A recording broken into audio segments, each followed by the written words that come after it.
Welcome back to Deep Thoughts, ladies and gentlemen.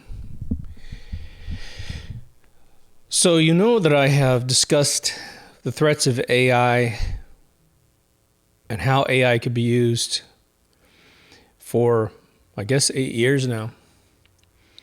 And what I want to do today is sort of adjust and recap because the funny thing is that 8 years ago, we didn't have this new barrage of incredible AI engines out there, plus a bunch that are coming that we haven't seen yet. Of course, man's first instinct is to fight it.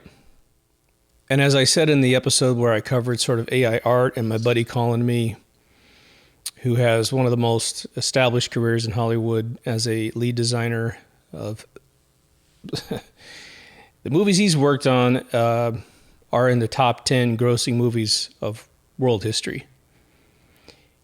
And he can't get a job that lasts more than 45 days currently because Hollywood is trying to use AI art to put all those dudes out of business.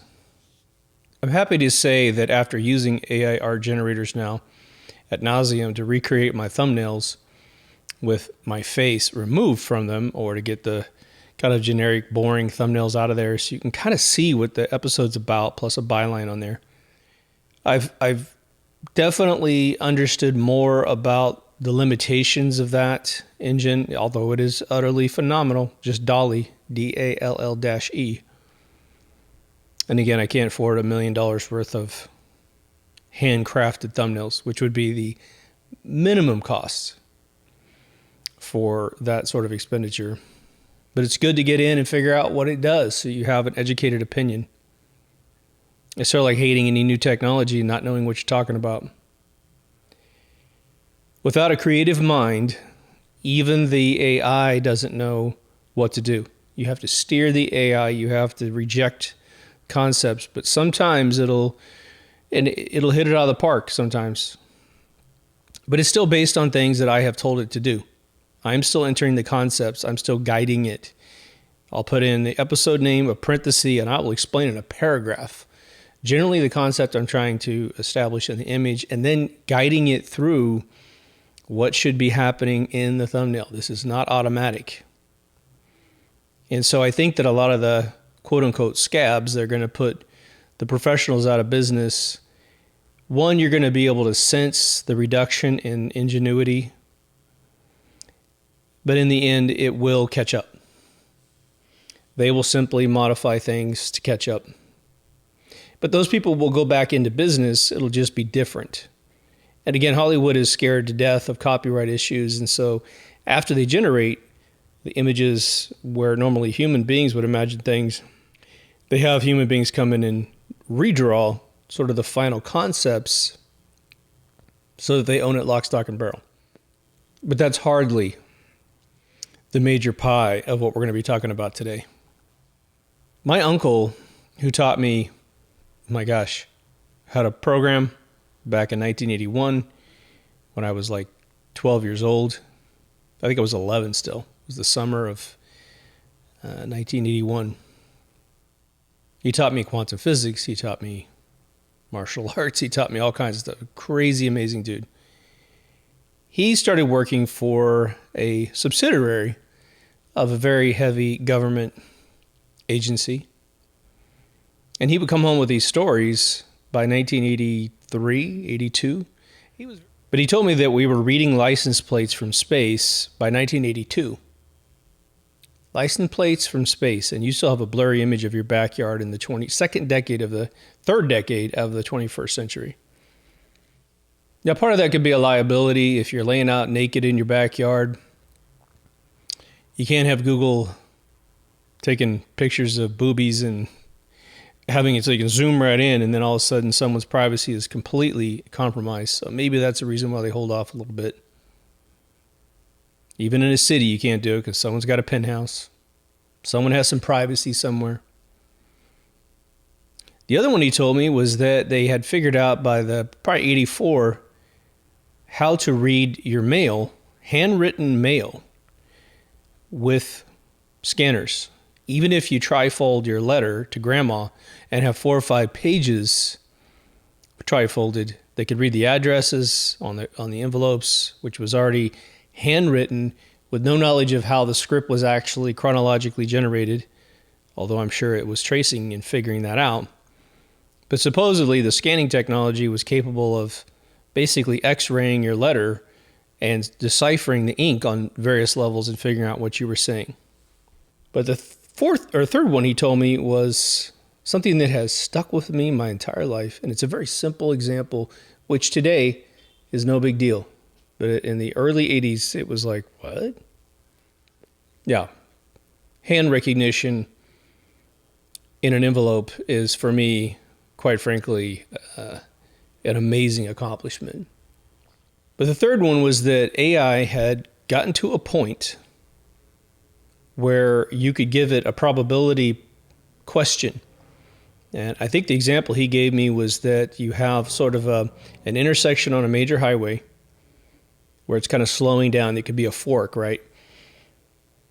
And he said you could tell it, if a car is traveling this distance or in this vector, this direction, this speed, and a semi is coming from another area, and you set up some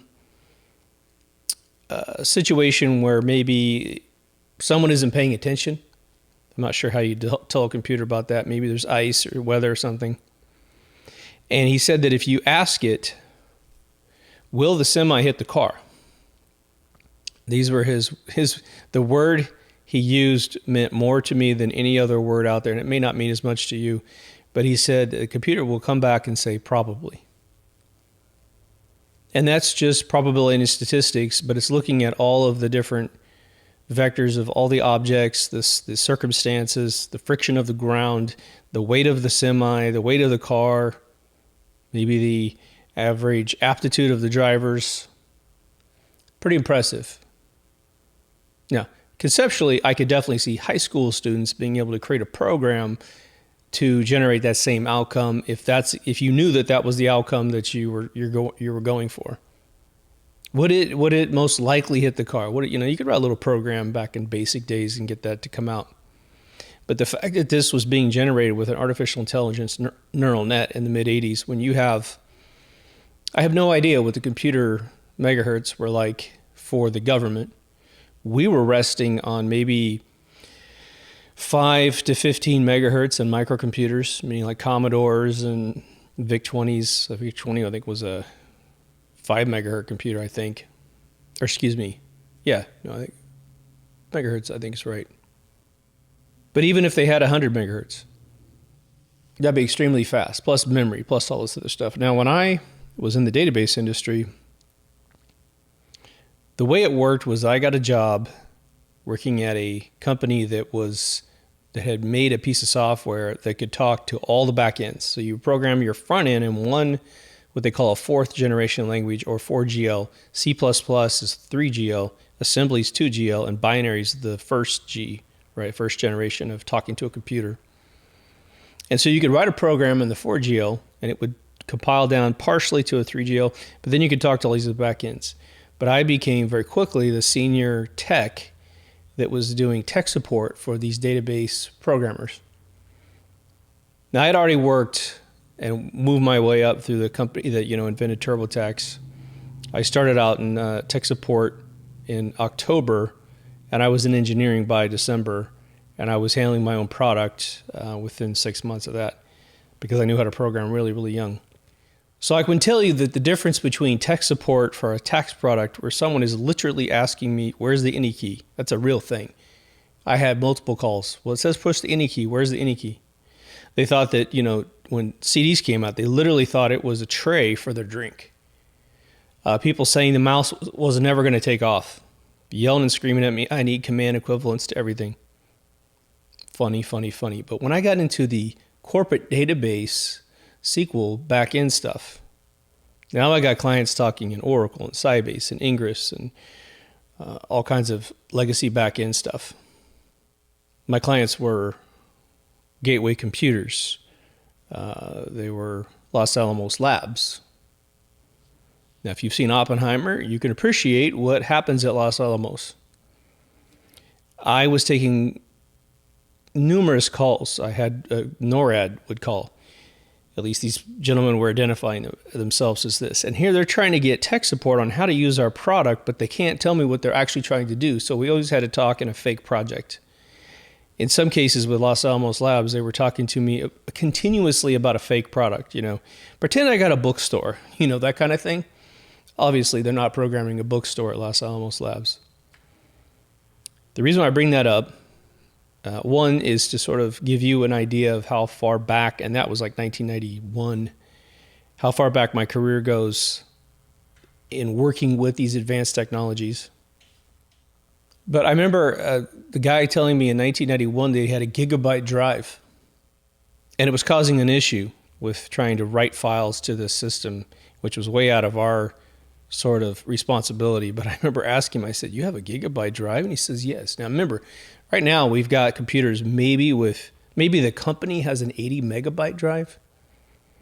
I said, "Well, how big is that drive?" And he says, "Well, like the average size of a, IBM PC box, which is like a pizza box times 4.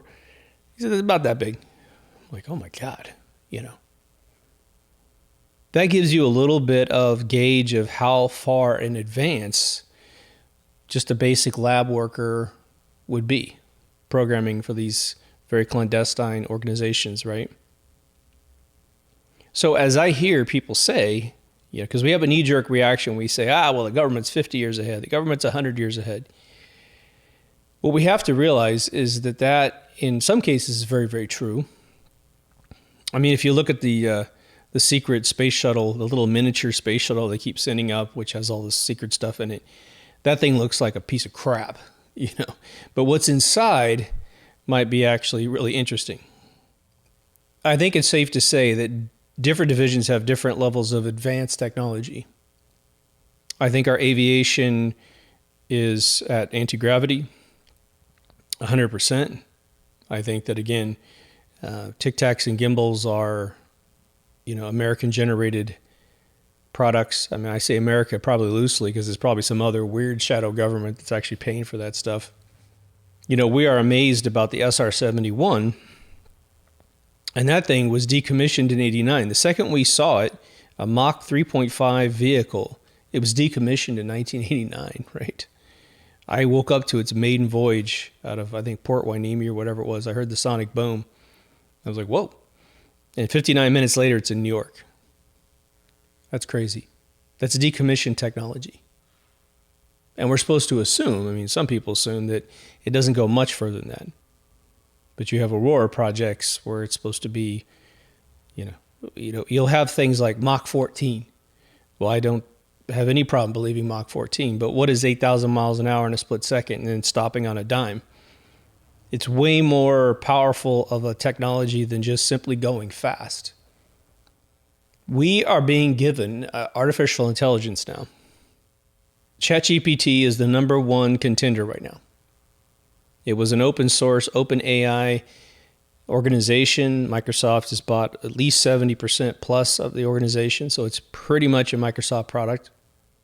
Google has lied about Gemini with this video of what it had almost like complete object recognition where people were doing their hands and stuff in front of it. Now it's come out that they faked that.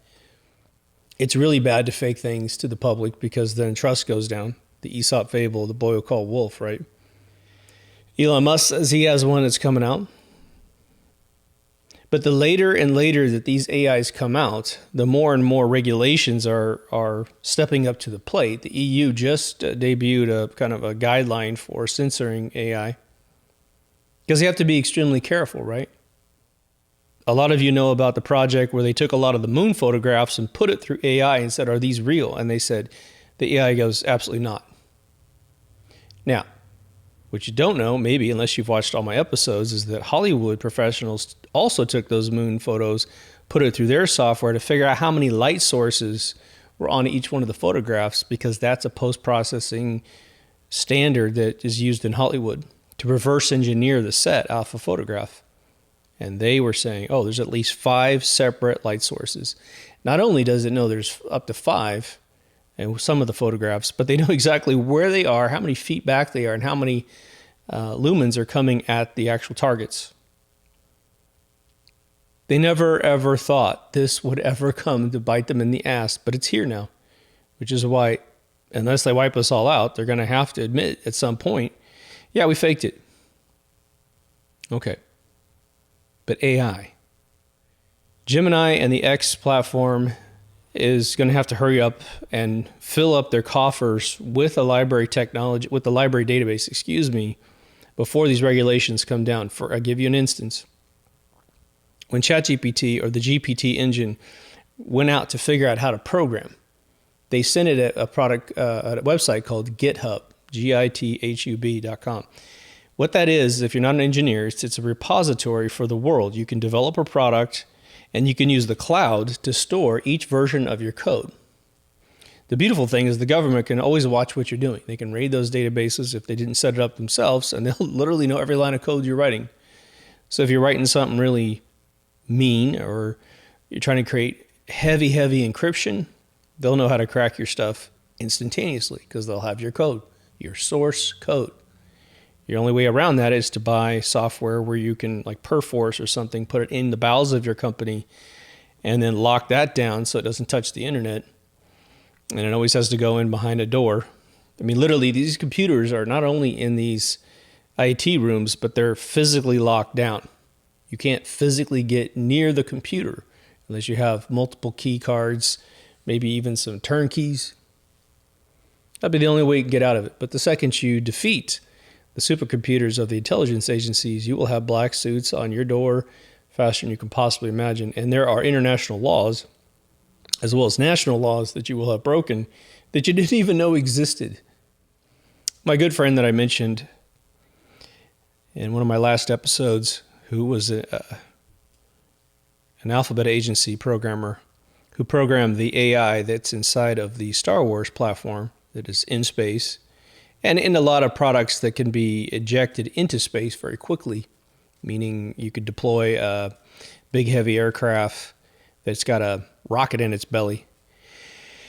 And what that does is it fires off, if there's some sort of impending global thermonuclear war, as they would say in the movie War Games, which is actually written about my friend. I know that sounds crazy, but the screenwriter lived next door. And when my buddy went off because he got caught and was forced to become an engineer for them, his father and that guy were just literally meeting on the outskirts of their property. And the guy says, where's your kid? He said, he got caught. Blah, blah, blah. But he was an upper class family, so no one was actually going to physically touch the kid. Graduates from Dartmouth. Super freaking gifted, let me just say. So that dude got all the details and went back and wrote War Games with Matthew Broderick finally getting the lead role. That's about one of my best friends in the entire world who just passed. But I would go to his house and, talk to him. They programmed all these satellites in Lisp, which is the first AI language out there, and it's still used to this day. It's very friendly to the AI platforms. But if what my uncle told me with the word probable or probably was impressive, this is several orders of magnitude even more, you could say terrifying, in that these satellites are up there with the ability to start World War III, and so their programming can never get to a point where its logic of thinking constantly about how to prevent World War III trips over into a logic that says, well, if I attack first, then they'll attack, and then I'll attack again, and I will have prevented World War III. So I'll start World War III, and then I'll stop World War III. Very simple logic problem that they had to solve for. So AI has been implemented every single area that it could be implemented in. During this letter movement that happened during 45's administration, which swept up tens of millions of people in it, there was this rumor that went around. I did a whole episode on it called Project Looking Glass. Now, it split in half, but actually didn't split in half. It split into two groups after that got dropped. About 98% of the world was thinking of that group, thought, oh, it's a time travel machine that they figured out. Baron Trump was this character in a book in the 1800s, blah, blah, blah. And I kept telling you guys, it's nothing more than an AI program that is essentially theorizing and role-playing the entire planet. Every human that's ever touched a computer device and touched the internet and put any characteristic of their behavior online is inside Project Looking Glass, and they can fiddle with what they think you're going to do if they do X, Y, Z, because they know so much about you. They know how you run your mouth online. They know how you act behind the scenes. They know what products you buy. They know every credit card swipe you've ever done, every e-purchase you've ever done on your telephone.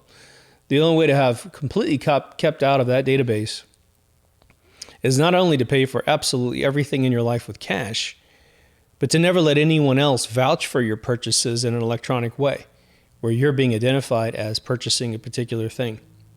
Meaning you could buy something and no one knows it was you. But the only way to keep out of that.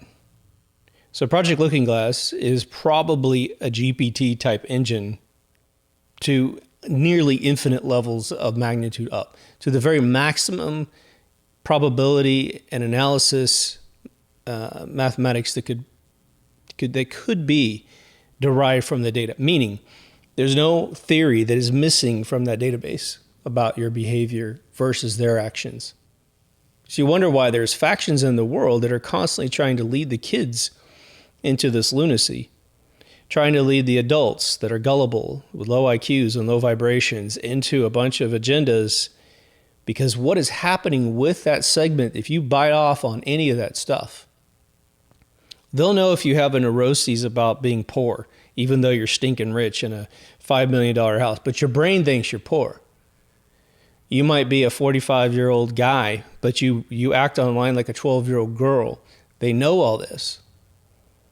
So it's a brilliant sort of chess game that they're playing, where they're trying to push people out of being able to be safely controlled during a cleanup phase of the world, such that the computer keeps saying, oh gosh, there's a new demographic of people as of this morning that will not go along with yesterday's predictions, because a television program went on Netflix, a television program went off on network television, HBO. They're all fighting, and especially Disney. They're trying to fight all these agendas into your family to infect your kids to hate you, to hate the world, to get them to worship their demise.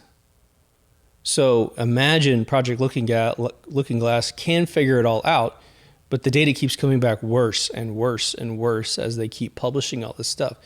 People keep asking me, why is Hollywood making all these bombs?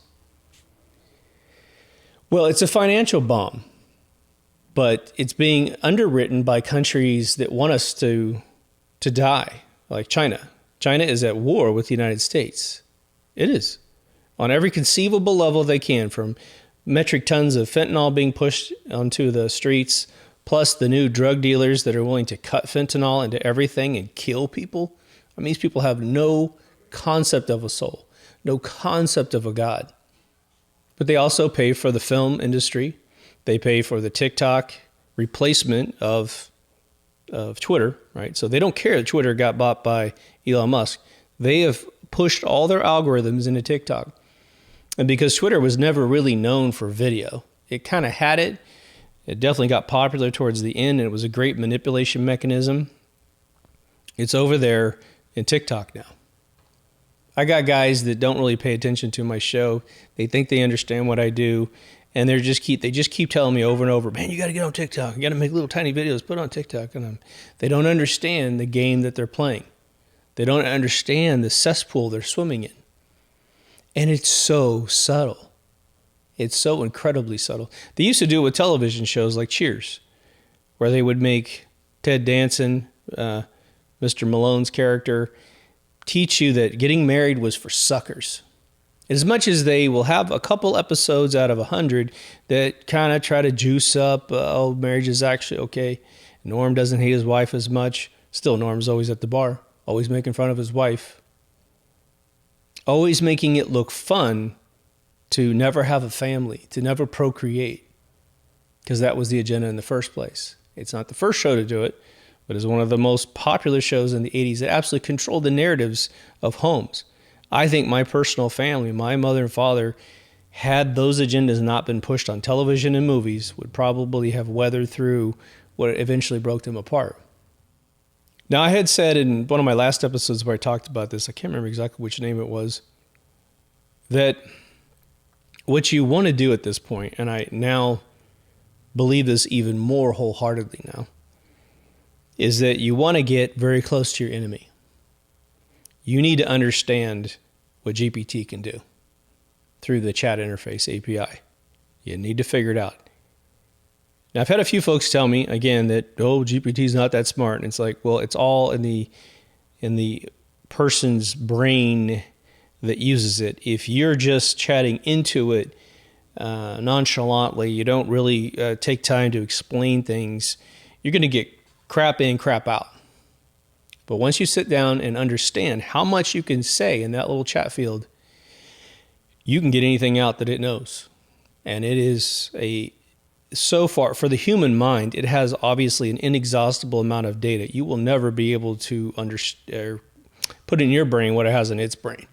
But you don't necessarily need that. You know that's the case. You go to a college and you look at all the buildings and all the students, and you know you will never know what all these people know. That doesn't freak you out. So it shouldn't freak you out that ChatGPT has all their brains in one brain. Now, there's going to be two halves to this, right?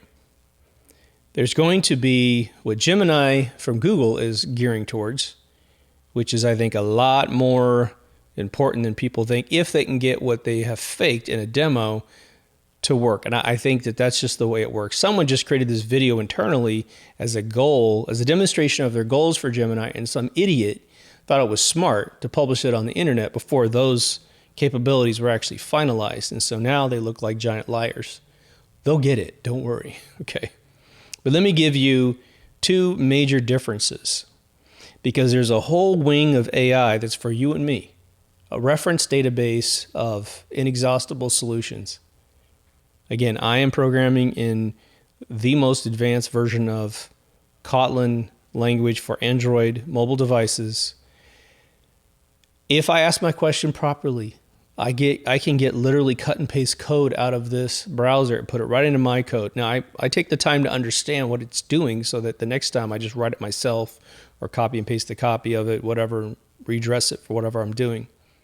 I've used it for 5 different programming languages. I've used it for all kinds of history, and I've also tricked it into admitting that rockets won't work in space. Absolutely hilarious. You have to fiddle with it before it realizes that Newton's third law of motion doesn't actually work in a vacuum. It will admit it eventually, but you have to punch it because it's going to give you boilerplates back. And then you just keep taking its answers and keep reiterating, well, if that's the case, then this. If that's the case, then this. Once I asked it, what would be the numeric value of a vacuum? 0. What number times 0? Or what does any number times 0 equal? 0. Okay, so then we went back through Newton's third law of motion, and when I started talking about the force, trying to get a reaction equal and opposite reaction, it finally realized, oh, I have a 0 in the equation, therefore you will not get the movement that you're seeking relative to space itself. Very funny. You have to be clever. Now, what GPT is missing categorically is an educator. They have not, to my knowledge, figured out a way to replace an instructor. So I'll give you, for example, I'm over at Udemy all the time. I've got probably 12 classes going at any one point in time. I'm taking a very advanced course on C++ programming for Unreal 5 engine. I have an instructor. The guy is amazing. He's taking me through what a human needs to know, step by step, brick by brick, mortar by mortar, so that I understand exactly how this engine's laid out, how it thinks, and how I can take blueprints, which are it's kind of symbolic programming, which is amazing, and push anything I want back to C++ and then have the blueprint system understand it. I'm sorry if that's a little technical, but just hopefully get the gist of what I'm saying. The educator is not replaced yet. So professors aren't replaced. They'll get there. But there's a lot more to being a professor than simply regurgitating material. I've been an educator since the age of 24. You get a class, there's a whole bunch of different people in that class. There's a whole bunch of, it depends on the time of day. I used to have to teach after lunch, and I would have sleepy people. If the room isn't ventilated properly, if the HVAC isn't running new oxygen into the room, I will have people literally running out of oxygen. That's why we yawn. That's why we yawn after, anyone who's having a conference meeting in a room after lunch with, you usually close the doors because there's something private going on. If you don't turn on some air, everyone's going to fall asleep, and their ability to remember what you're saying is negligible, right? So an educator is going to have some recognition of the people in the room, but it will eventually get to the point, because of Project Looking Glass type technology, that as 10 people walk in the room, it will have the bio on all 10 people. It will know your IQ. It will know how you've contributed to the world. It will know how you take a particular statement eventually. This might already exist in some back skunkworks project, but it doesn't exist in the forefront just yet. So that's good news if you're an educator. And let's just remember, everything the AI does is based on the performance of a human being.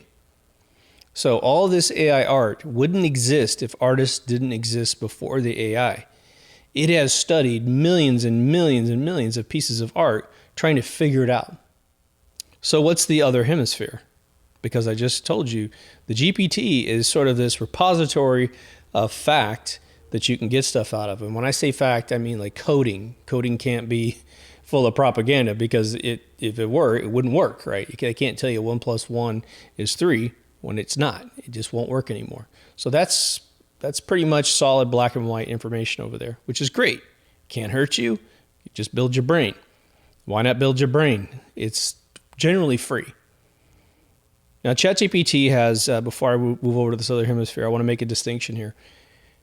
Currently, in December of 2023, they have 2 engines, 3.5 and 4.0. I pay the $20 a month for 4.0. It's a lot slower. It's a tremendously slower, because 3.5 is so fast, it's almost scary. But 4.0 has a better understanding, a better contextual understanding of what you're saying. As you type in, you can make short references to previous conversations, just like you would as a human being between two humans. But it also has the API to the image generation. So 3.5 can't create pretty images based on your concepts. 4.0 can. And it's just walking right over to its DALL-E engine and having that built. There is a limit to the size of image that it will create, but just know that when you see it on the screen, it's actually a lot bigger when you download it, because it's showing you a crunched up version to fit in this ridiculously small ratio on the screen. It's really dumb. They've got a whole lot of real estate. Even on a 17-inch laptop, you were losing 40% of your screen, just blankness on both sides of the response. I don't get that. Okay, what's the other side? The other side is demonstrated in the fake demo of Gemini. Gemini is different, at least as it's been asserted, and you have to assume they're going for a different thing. And I saw it immediately when I started seeing what this demo really was. If they demonstrate ChatGPT to you, it's going to be someone typing in and you getting a response, and you just keep having clever little conversations with it as the demo. What Gemini did was film the desktop of an office, wood desktop. A kid's pushing all kinds of Post-its in there. He's drawing some squiggly lines, and he's having it narrate on top of, hey, it looks like you're drawing a line. Oh, it looks like a duck now. Oh, you made it blue. Well, there's not a lot of blue ducks in the world. Then he brings a little rubber duck that's blue. Oh, gosh, it's funny. I just said there's no blue ducks, and you got one in your hand. And he squeezes it, and it squeaks. And he has to tell it squeaks. Apparently it doesn't have audio recognition, but he goes, this one squeaks. And he goes, oh, well, if it squeaks, it's probably made of rubber. This went on and on to the point he could make gestures with his hands, right? He could do the dog thing, right? And it says, oh, it looks like you're making dog shapes with your hands. Looks like you're making butterfly shapes with your hands. Now, the articles that came out that said this wasn't real had 2 factors that are really not that important, but we'll mention them. One, they said that all the delays of its response were cut out. So it looks like it's fluently talking back to you like any one of us would talk to each other. And the second one was that a lot of these features don't exist yet, or at least they haven't been exposed to the public. Now, no one's ever touched this thing unless you're in some weird beta. So I haven't seen it work at all. But what is the unique characteristic between GPT functionality and Gemini's demo? Gemini's using its eyes. Well, that's very interesting. The second you get into AI, I mean, I figured this out at 14, 15 years old, where I was trying to create my own Turing consciousness on a 64K Apple II computer. You realize that you can make it read articles. And again, we didn't have the internet. I would have had to have found text files and put it into the system, and that would have been very limited. There's several different avenues of how you teach an AI how to interact with human beings. You want it to learn a language fluently. And so there's a lot of predictive probability about the next word that you're going to say, or the next appropriate choices that the next word could be, depending on what goal you're trying to go to and the statement you're trying to make. You see a bit of this demo in Westworld from HBO, where they're looking at a paper-thin sort of iPad tablet, and as these replicant things, these hosts were talking, they would see everything that they were saying being predicted, and that would tell you that you're a robot if you're able to talk to it, and it knows everything you could possibly say. Well, you now know that with most of these sort of precognition systems, when you're typing in Word right now, it's predicting the next possible word you could say. You type 3 letters of a word, it's choosing the most logical next word you could say. So that's part of that AI. But Gemini is aimed at being the brain of a robot. That's the huge difference. There was a video that went around, and again, these could be fake, because I have been to enough video game conferences and other sort of corporate software conferences where people got caught doing fake demos. Some of the funniest ones are kids that would bring these camcorders to GDC, the Game Developers Conference, or E3, which is the huge entertainment conference that happens in Los Angeles. If you've never been to an E3, I don't know if they're as amazing today as they used to be, but they were the reason to go get a ticket from somebody. You had to be in the industry, but there's always a way to get your company in there. You can make a DBA, a doing business as company, get checks in that say I'm a video game company, and you could have checks. You could write a check to yourself, cash it, and then use that check to get a ticket to E3. It was funny. Luckily, I always was either in electronic arts or I have my own company. But they have these robot conferences now where you'll see these demos and you see them passed around, and you really have sort of remedial automatron, hydraulics and various motors and stuff actuating facial expressions. I mean, the thing it's interesting is I doubt a lot of you are blown away by this, but they'll just have robots sitting there and making facial features, right? Eyebrows go up, mouth, and all this other stuff. And 99 out of 100 are the most heinous looking facsimiles, I should say, of the human face. I mean, it's really just sad. Disneyland in 1955 had just as good robotics for things like Pirates of the Caribbean, which came out in 65, I believe. But the Hall of Presidents and all that stuff, way better, almost 60 years ago than the crap that's being pushed around in these conferences. But the people who make them have never done it before, probably didn't think they could, then they did. Then they were like, oh my God, I'm going to take this to a conference. I'm going to pay $50,000 for a booth and embarrass myself on the internet. But one of the videos that just went around was a robot supposedly looking at itself in the mirror and having these expressions like, oh my gosh, was that me? Now you have to understand that it's probably a pre-programmed response to make it look like it's actually recognizing itself when it really doesn't have any self-awareness.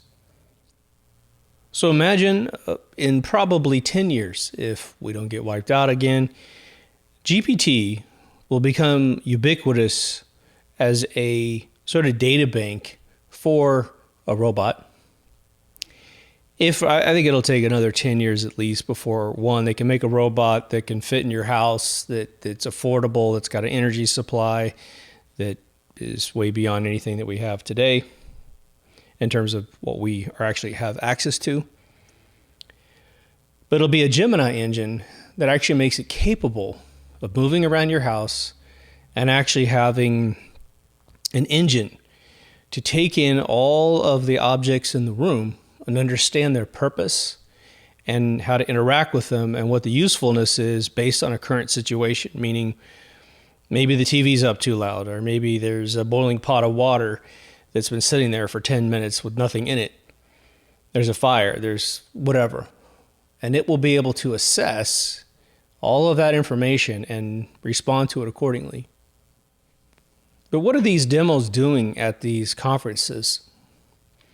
They're attempting to, I think that's what it's actually doing is freaking out society. In the end, they're trying to prove that they can mimic the human form. Now, let's look at this from a business standpoint. Let's just say you had $100 million in the bank, and you are a robot specialist, and you have a robot specialist team, and you have an AI team with access to these APIs.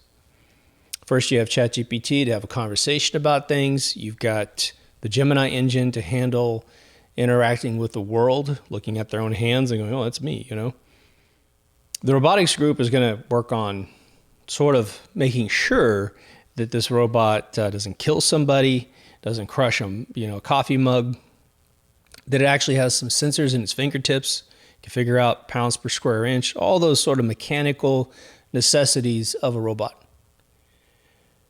But if you're trying to get a product out the door with your $100 million, at least a prototype that's affordable, maybe it's $5,000, maybe it's $10,000, maybe it's $20,000. Remember when people bought televisions for their houses? It's a funny conversation you have with people in their 70s and above. You go, when did your family first get a TV? It's always an endearing story. I just asked my buddy he's in his early 70s, and he said 1951. He goes, my mom went and bought the TV. My dad, it was $50.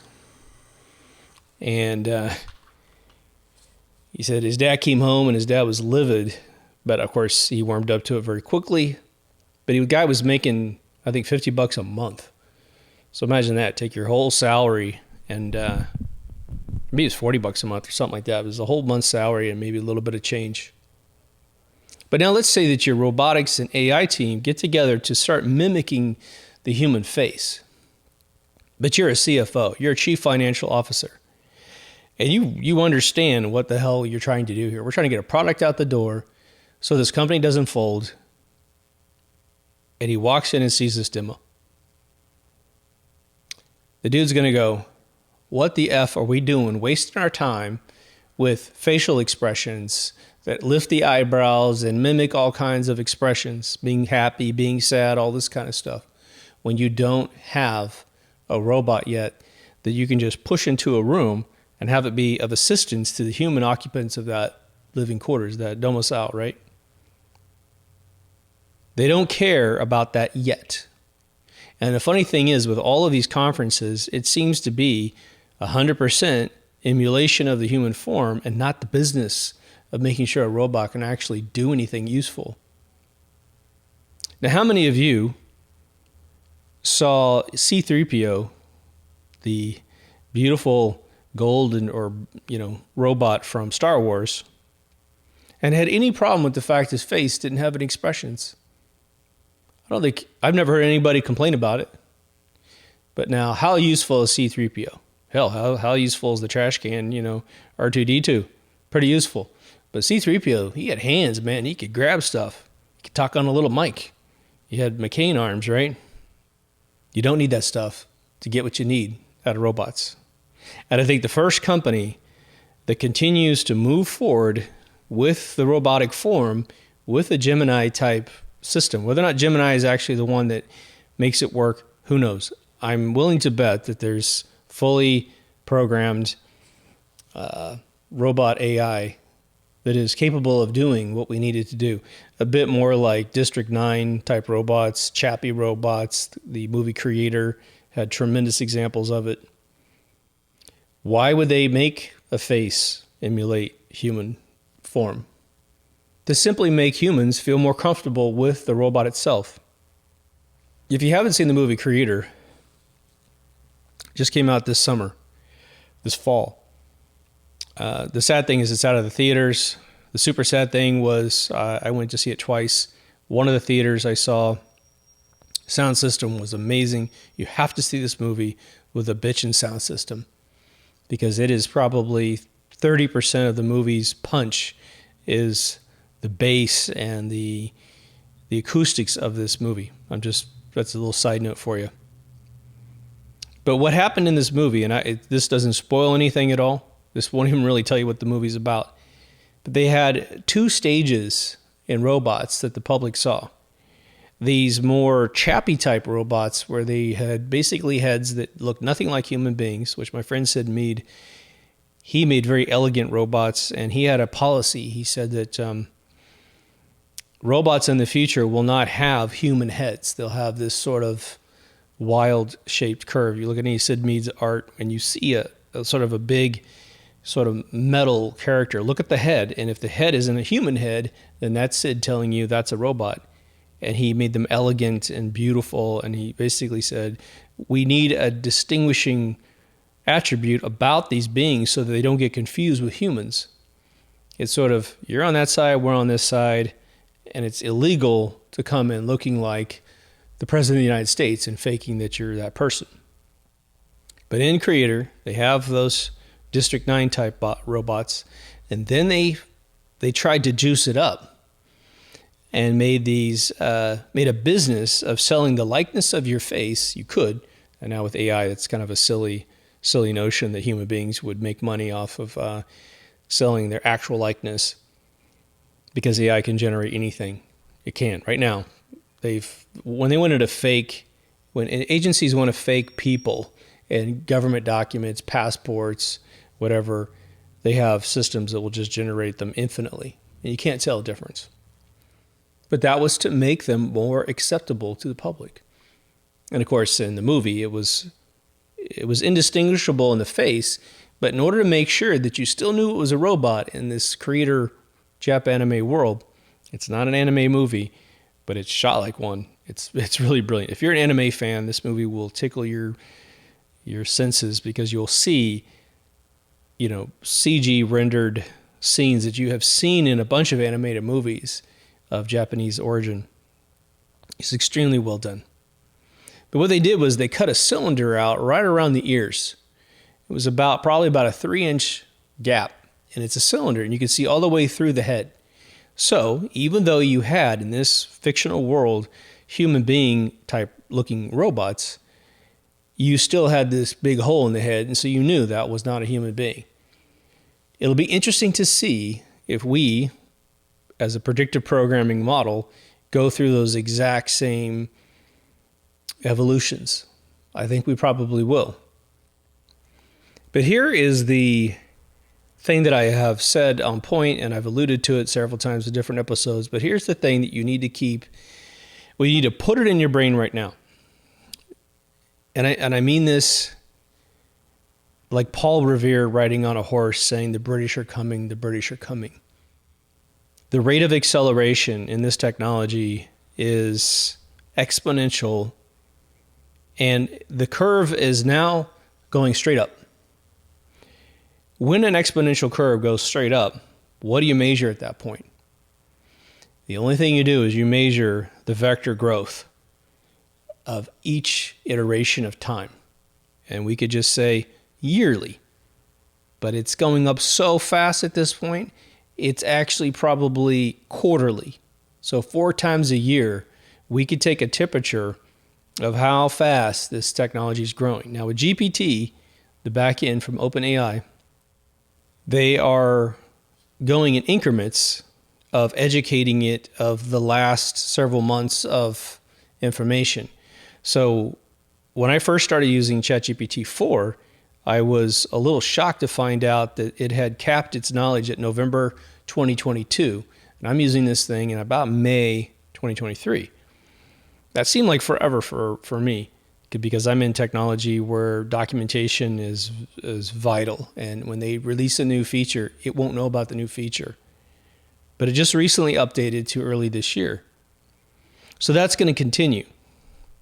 But the gap between the last time it updated and today is going to shorten and shorten and shorten until the point it's live.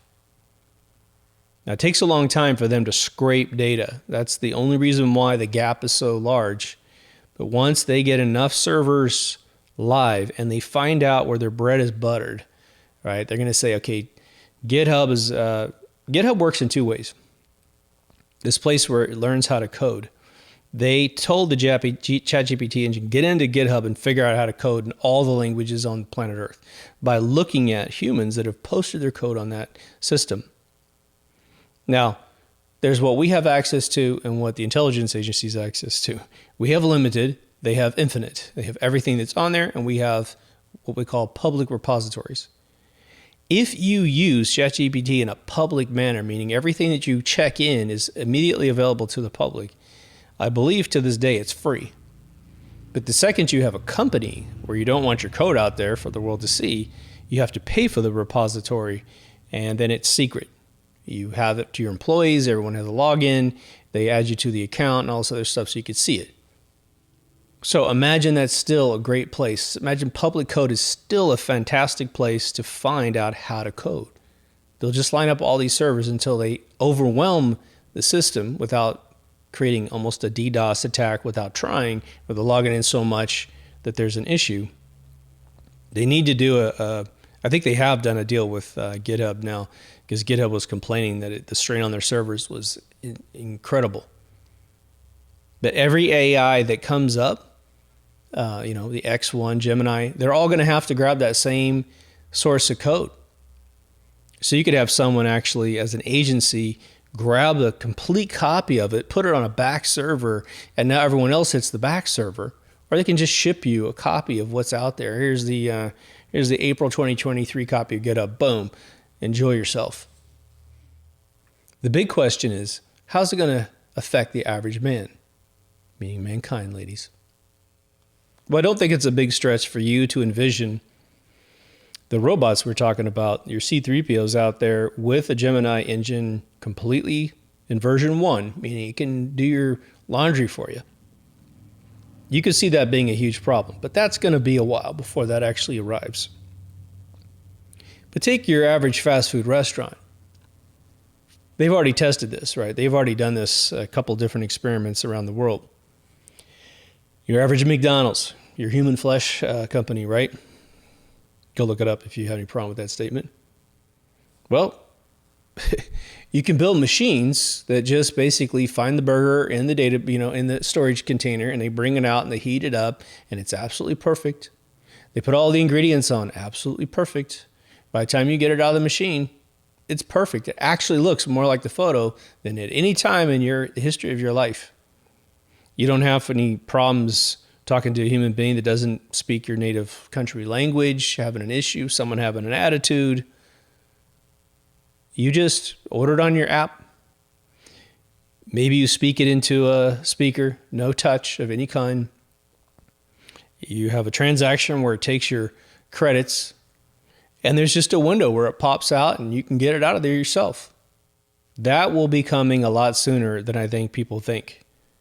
It's going to be nothing. The only thing that's going to stop that is society complaining to the companies that this is not good for humanity because you're putting hundreds of thousands, if not millions of people out of business overnight for each area that you consume with that solution. There's Whole Foods it's Whole Foods for sure. Oh, and Amazon destinations now where you can walk in and you have to completely retinal scan yourself, hand palm print yourself, use your telephone, whatever. There's really no human beings there. If there are, they're probably just guards. But you come in, and the second you take it off the shelf and put it in your cart or your whatever container of choice, you've already bought it. Boom. Now, I don't know how returns work and all that crap, but those facilities exist to this day. Canada is helping these companies put us in these sort of concentration camp shopping centers, right? A lot of people refuse to shop at them. We'll see. We've seen those kind of things in the past fail, but it's only going to be us that determines whether or not that's accepted by society. But believe me, there's a force coming in to pressure that being the only solution to your eating pleasures, right? even because right now we eat with pleasure in first world countries. We do. We go eat what we want. If we got the money in our wallet, we can afford it, we go eat it. Now, that's a luxury. But when you have a certain amount of food you must eat before you die, that's what they call a strategic resource. So the pressure is going to come into the point where you're going to be nailed down financially to the point where the only thing that you can afford or that you get given to you by universal income possibilities or universal food outlets is your strategic resources. Only what keeps you alive. There's no more flavors anymore, or there's that flavor. It doesn't matter. You know, if I asked you today, what's your favorite flavor of ice cream? You said vanilla bean. I said, that's great. What's your favorite entree? Well, I like steaks, but whatever it is, I build your favorite, like, what was it, death row meal, right? But that's all you get to eat for the rest of your life. All those favorite choices you had will suddenly be the last thing on earth that you want to eat. So you can spend it however you want. If you're not aware of what's going on and you don't communicate with your neighbors about, hey, I don't think this is great, what do you think? You know, you'll always have the majority of people in this current day and age going for perceived convenience.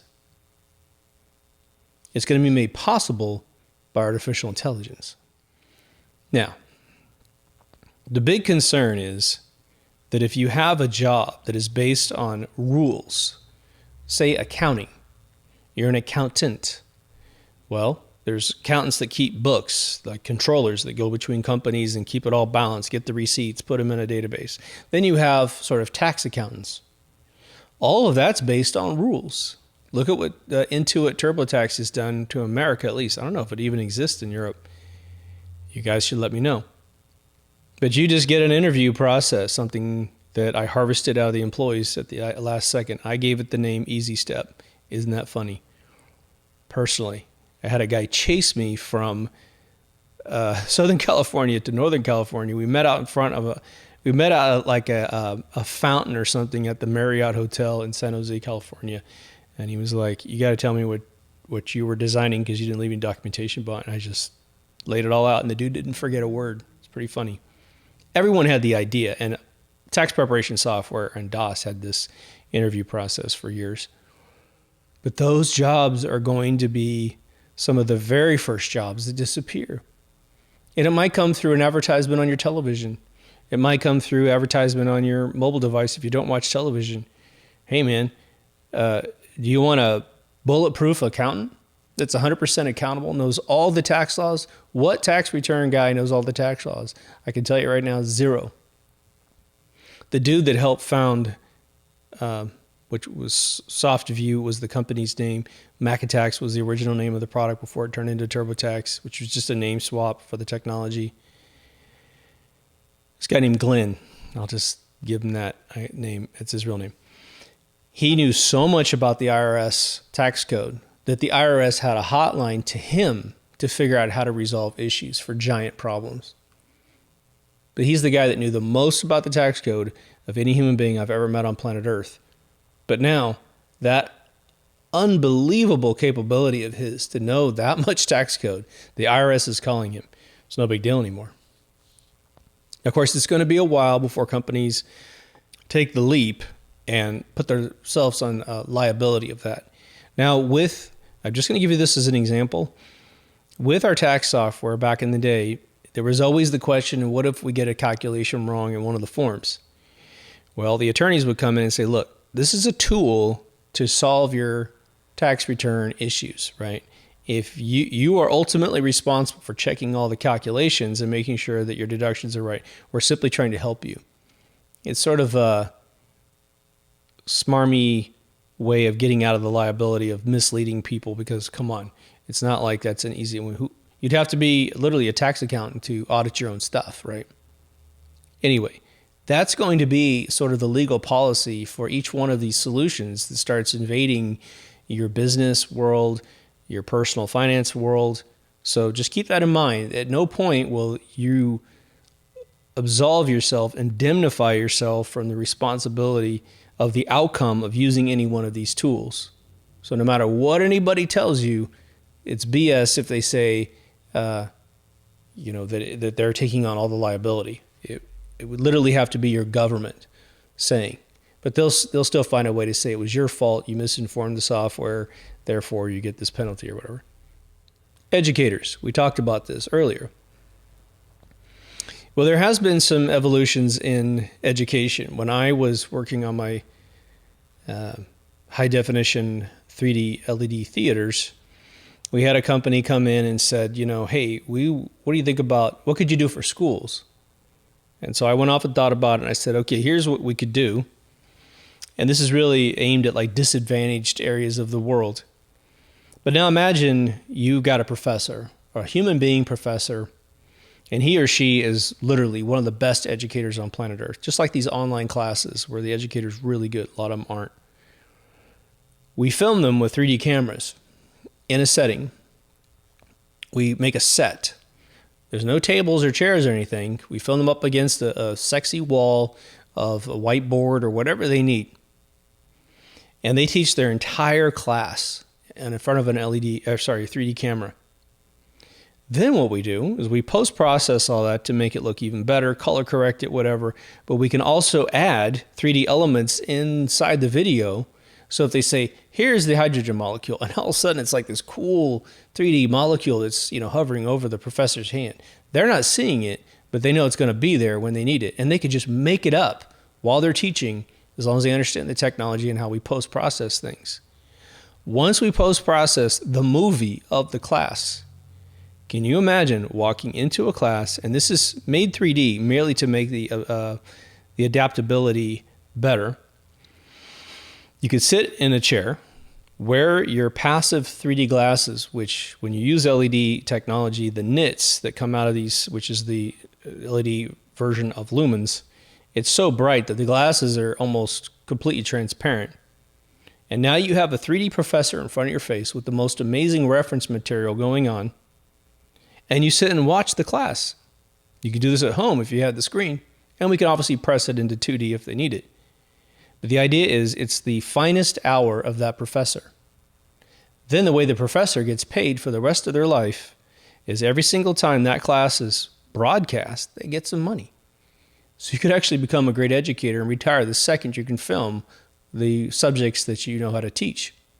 And the kids are getting grade A, Harvard level educations from the best professors in the world. Instead of you meeting someone and going, oh yeah, I dropped out of college, or I passed college, got my degree, but I had like a bunch of bad professors.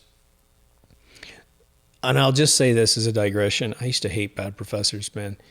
But one of the cool things about bad professors is it teaches you how to get inaccurate, partial data and go find the real solution, which is how it works in the real world, right? You get like employees and associates that just are full of it, not very good at what they do. And then you go find what you need to know. And it kind of teaches you how to really exist in the chaotic world that is life, right?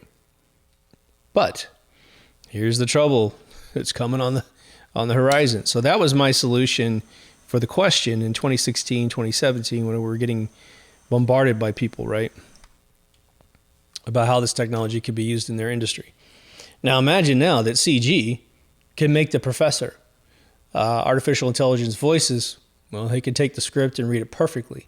And of course, this is all hand adjusted by directors and people who just know how to educate.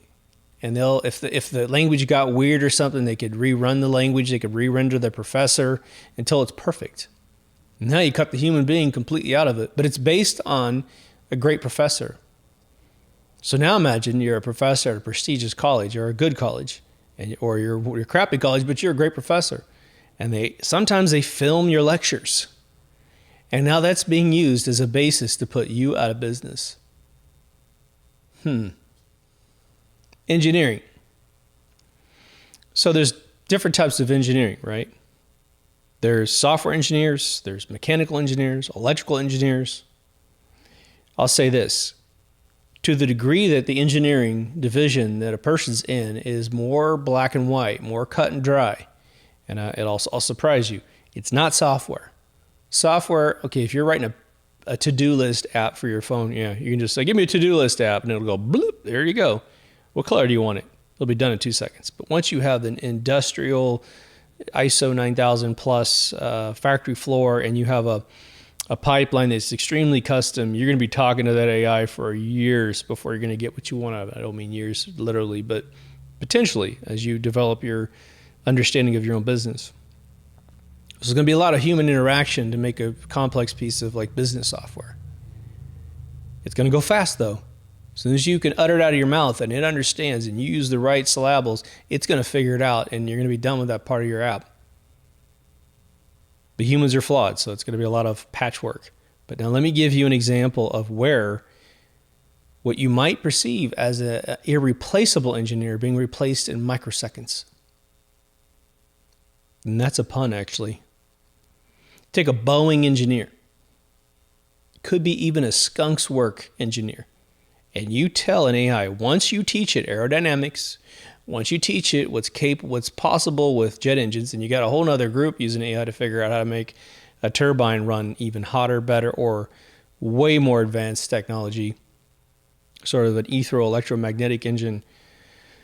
Once you make the bits and pieces, then you can tell the AI, look, man, I need a plane, a jet, that travels X amount of miles per hour. It needs to have X amount of people inside. I need it to land on this particular type of runway. Or if it can't land on these runways, I need to know how big the runway needs to be and how to construct that runway when that big giant vehicle lands on the ground, that we don't crush it. But as soon as you can get that data into the AI for aviation, do not be surprised if this thing can synthesize the entire vehicle in seconds. Not only that, but show it to you physically in 3D, and you can start running tests on it, but it's going to tell you, don't worry about it. It flies right now. It flies right now. I'm using the seats that you told me are really comfortable. I'm using all the electrical off-the-shelf components. The only advance beyond that would be there's some sort of anomaly where the piece doesn't exist yet, and the AI goes, well, based on the engineering of the current computers and the current wires, fly-by-wire technology, or whatever problem it's dealing with, it just synthesizes it and goes, I think this will work. I mean, it works on paper 100%. These things won't break. They can take lightning strikes. They can take stressful landings, really bad weather. Oh, and by the way, the GPT aviation engine, which will get a new name, will fly the plane for you, and you won't have to do anything.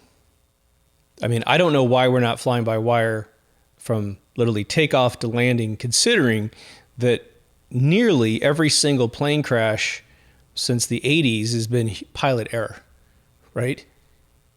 But don't be surprised if those high-end engineering jobs get liquidated. I don't know. It depends on this curve, this exponential kind of skyrocketing curve that's not stalling out. They're going to get replaced. And the only thing that's going to happen is human beings are going to be auditors. They're going to be the actual people that maybe continue building them for a little bit longer, to the point these Gemini robots will come in and they'll have all the patience in the world. Once they get it perfected, they'll have all the patience in the world to make sure that every single rivet is equal to every other rivet. Every single sheet of metal is down to the azimuth, perfectly thick all the way through. Because you don't have to have physical tests as much as you used to, right? Was it the 777 and up? They're all computer simulated all the way through. They just build them and they work. And the only anomaly, the only challenge is getting the thing constructed the way that the computer said. Believe me, corporations are looking for ways of creating product and getting the human out of the mix. They go on vacation, they get benefits, all this other stuff, it all gets wiped out.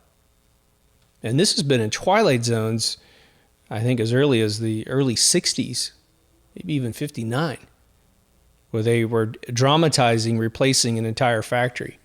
And the punchline was that the guy that was so keen on firing everybody and bragging about his robots got fired himself, and he was replaced by this modification of Robbie the Robot. So where does man fall in this mix? I don't want to be just doom and gloom for you, but those of us who are in our 50s and we're technical and we can jump on this right now, we will literally ride this last phase of humanity out. without probably being replaced. We probably will be replaced in our lifetime, but we won't be replaced before we would naturally leave the workforce in general. But our kids, our grandkids, oh, it's a whole different world. If the world gets to continue to exist, of course, right? There's all kinds of plans to mess with our health, right? How many of you have looked at all the products that could possibly exist and solutions that exist, and you realize that there's a difference between functionality and artistry? Those of you who are following the Tartarian movement, where we're looking back just 20 years, and we're starting to find that, oh my God, these cities are all around the world were the most ornate, gorgeous cities. The buildings, even an ugly building, was amazing compared to today. And you're like, where did all of it go? Why do we have these warehouses now where we go see movies and that kind of stuff? I mean, it's a warehouse box, right? They're trying to juice them up right now by being bigger chairs and chair service and trying to make you buy your assigned seat and stuff. So that doesn't stop an idiot from making a ton of noise behind you. But the art of the world has been categorically defunded and made sort of obsolete. You know, why is Apple able to surcharge you 60% over what the competition charges when the competition runs faster, isn't patched to go slower? How is that? Because they're riding the last sort of bastion of design. Well, this looks better. This feels better. And in some cases, the operating system does function a little bit better than, say, Windows or something like that. I had to go and teach my daughter's art class when she was a kid in grade school because they weren't teaching it. They had no one qualified to teach it. None of the teachers were artists. I've said this story a couple times on the show. I started teaching kids how to draw, and the teachers were all into it. And I sat and watched a phenomenon. Tiny 8-year-olds to 12-year-olds were drawing what I was drawing on the board, which was how to draw a human face. And I taught them how to change the hair and how to change things to make a whole different person. And they were nailing it because I got a technique. Now the teachers, and I'm just going to say it, these fat broads in the back, okay, which they manage their life the way their body looks, right? They're back there and they can't do it. And I remember one woman, I'm not even talking to her. I'm not even involving the teachers in the class, but she looks at her thing and realizes she, I guess, lacked the aptitude to pay attention to the line by line logic of creating a face. The kids are just eating this up, man. They haven't had their minds closed yet, right? I just hope some of them kept going. But she looks at her thing. She goes, oh my God, mine doesn't look like anything. Next time I came to teach, they kicked all the kids out. Now I had to register my class, my curriculum, had to get a TB shot to teach this class, right? Tuberculosis shot. They knew exactly, I had this time set aside inside the school, approved by the school board. Those ladies sent the kids out on recess 5 minutes before I got there. Now, funny thing was, I start walking in and I'm Pied Piper and all these kids in. I'm not even saying, hey kids, come on, let's do the class. I don't have to say anything. They're like, the guy's here. He's going to teach us how to draw. Let's go. And they all came back in the class and I just saw the disappointment in these old broads, and they went another round. Luckily, I did get the bulk of the basic first phase of the class done, so these kids should be able to draw faces for the rest of their lives and change everything up, change the race, change the sex, everything. But by the third class, I got there, and they pushed the birthday celebration for 2 different kids right on top of my hour. So what's the kid going to do? Half the kids were looking at me stressed, like, what the fuck, you know? And who's going to turn on 2 cakes in the room with toys and all kinds of other crap? Now, I should have petitioned. I should have kicked their ass. I should have gone to the school board. I should have got them in trouble. For whatever reason, I didn't think that through very much. I was so pissed off. I never went back, and they never got another class. I should have, but it was just like, they're going to keep fucking with me. What am I going to do? But you want to know why our world is so goddamn ugly? Putting out some choice words here for you. It's because the have-nots won't let there be any haves. But it's also to make sure that when totalitarianism comes in and you're living in that THX 1138 world, well, it wasn't overnight. It was a slow boil of society down to complete and utter ignorance of functionality over artistry. It's my favorite thing to say nowadays, but when they say that you're made in God's image, the smallest word you can use for God is a creator.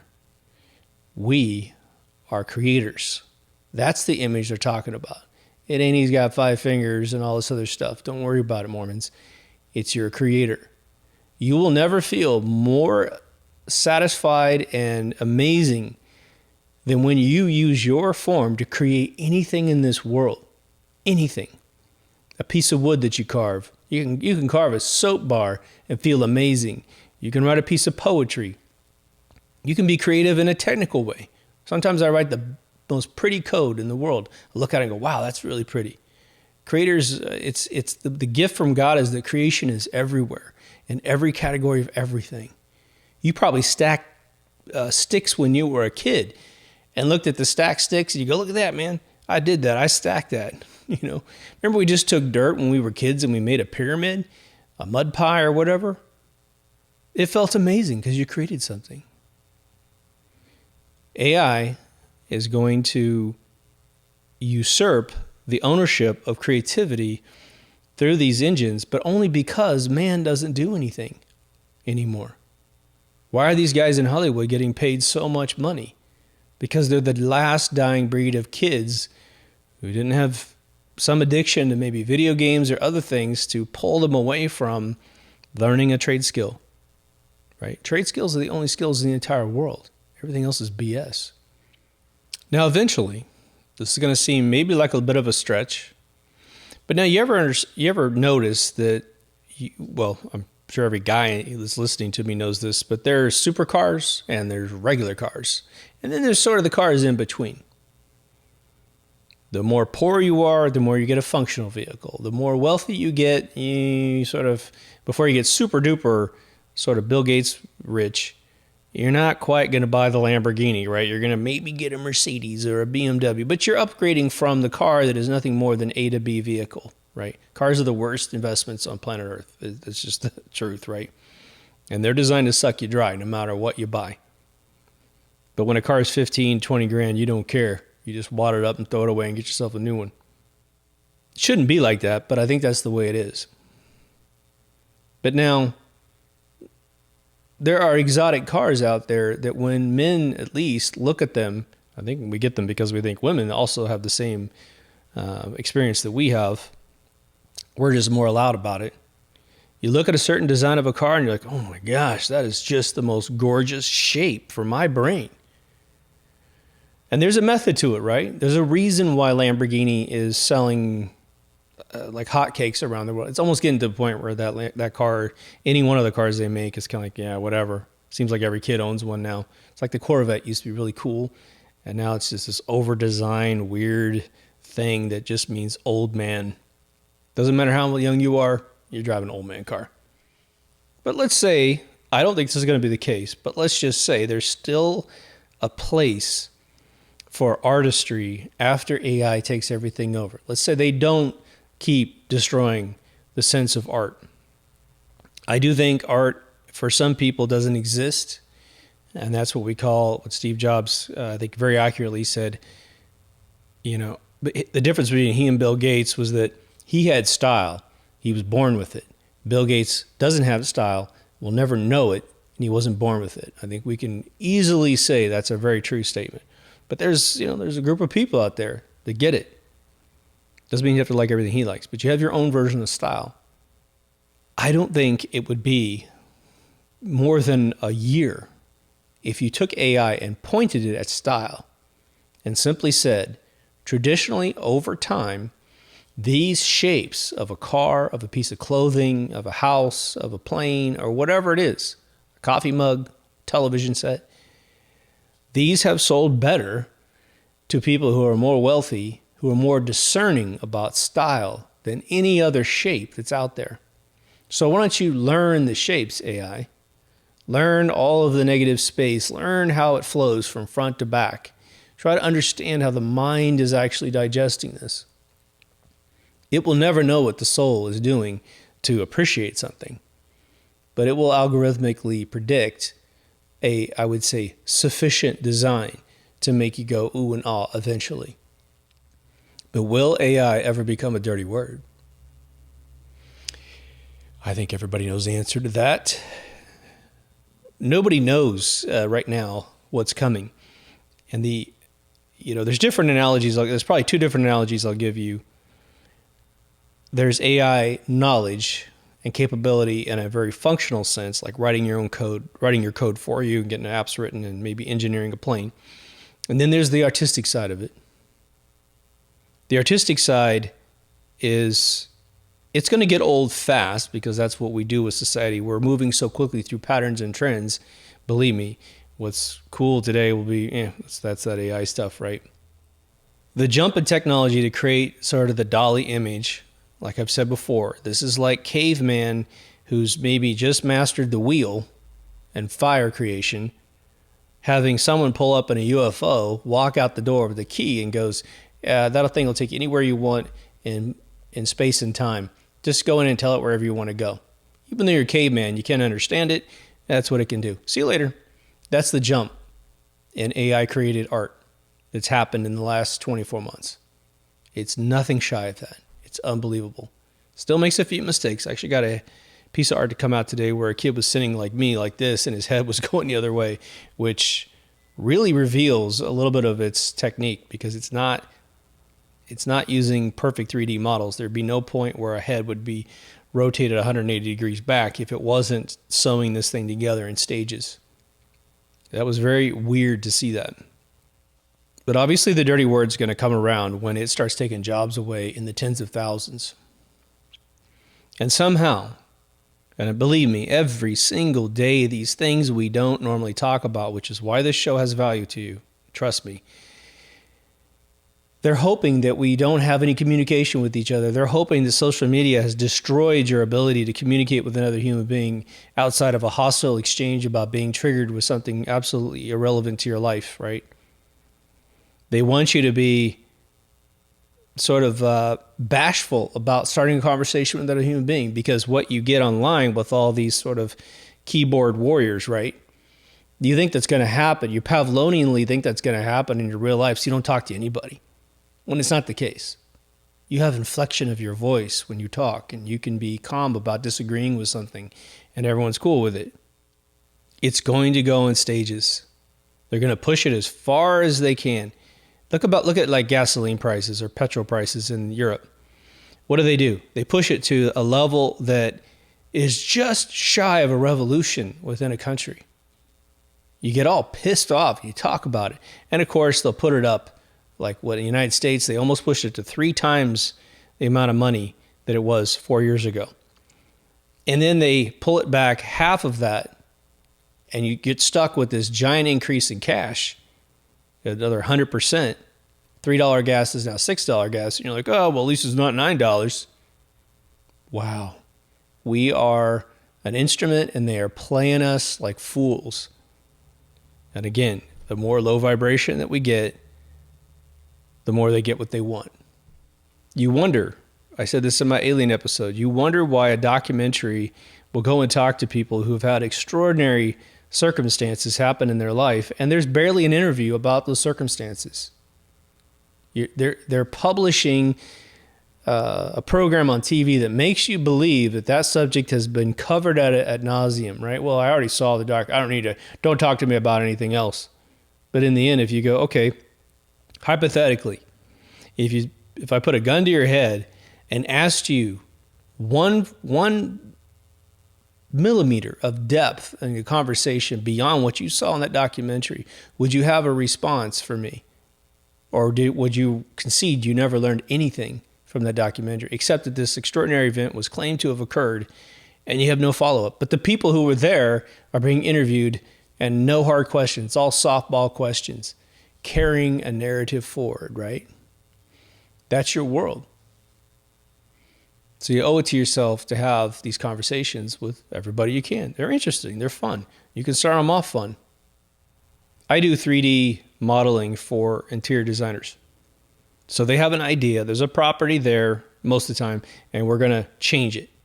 In a ideal situation, I got a blank room, and they're going to build everything in it. I've done that too.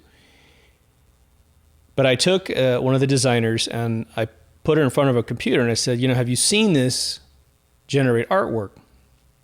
No, but I heard it's doing some pretty amazing stuff. Okay. So they had that much knowledge before the conversation started.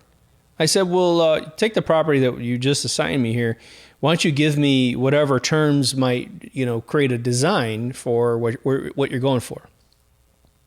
She gave me like 8 terms, all interior design terms, period terms, all this other stuff.